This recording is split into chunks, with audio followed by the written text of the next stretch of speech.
과학의 발전으로 간편하게 움직일 수 있는 교통수단들이 발명된 현재, 여러 가지 교통수단들 중에서도 의외로 비행기 사고의 확률이 가장 낮다고 합니다. 하지만 그럼에도 불구하고 예상치 못한 곳에서 사고들은 일어나는데요. 오늘 소개할 이야기는 바로 최악의 항공사고, 일본항공 123편 항공기 추락 사건입니다. 1985년 8월 12일 도쿄 하네다 국제공항에서 출발해 오사카 이타미 국제공항에 도착할 예정이었던 일본항공 123편 항공기.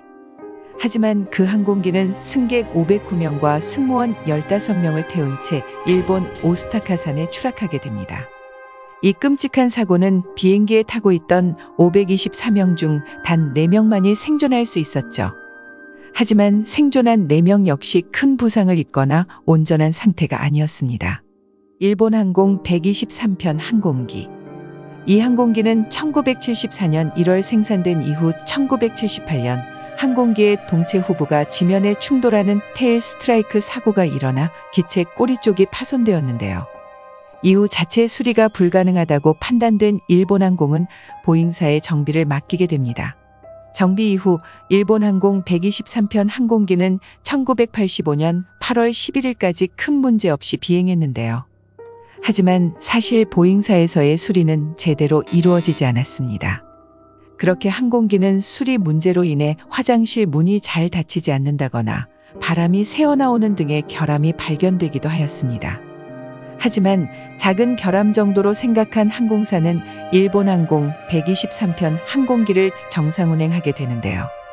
그렇게 1985년 8월 12일 하네다 공항을 출발한 일본항공 123편 항공기는 예정대로의 비행을 하고 있었으나 이륙한 지 12분이 지난 18시 24분에 고도 24,000피트에서 큰 폭발음과 함께 경보음이 울리기 시작합니다.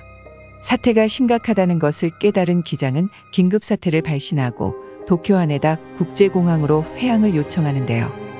하지만 발신 이후 항공기 뒤에서 감압을 버텨내는 역할인 벌크헤드가 날아가고 항공기의 안정성을 주기 위해 붙은 수직 꼬리 날개가 찢겨 날아가면서 비행기 조종에서 가장 중요한 유압계통 4개의 채널이 모두 먹통이 되어 조종불능 상태에 빠지게 됩니다. 기장과 부기장은 조종불능 상태에 빠진 일본항공 123편 항공기의 기체를 제어하려 안간힘을 다하는데요. 그렇게 상공 13,400피트까지 내려올 수 있었지만 곧 이마저도 조종불능 상태에 빠지며 약 30분간 항공기는 불안정한 상태로 상승과 하강을 반복하게 됩니다. 당시 주일미군 요코타 기지에서는 일본항공 123편 항공기가 비상착륙을 할 수 있도록 활주로를 비운 채 구급차와 소방차를 대기시켜 놓았고, 항공기는 우선회를 하며 요코타 기지의 비상착륙을 시도하지만 조종이 불가능해져 사고기는 비상착륙 지점 요코타 기지와는 반대인 산악지대 쪽으로 향하게 되는데요.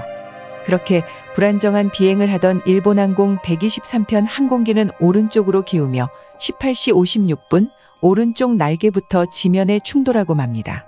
추락 당시 비가 내리고 있어 추락 시 폭발을 제외한 2차 폭발은 일어나지 않았고, 이로 인해 꽤 많은 인원의 사람들이 추락 현장에 생존해 있었을 것이라고 추측되며, 실제 생존자들의 증언에 의하면 잔해 속에서 죽어가던 희생자들의 비명소리가 밤새 지속되었다고 합니다.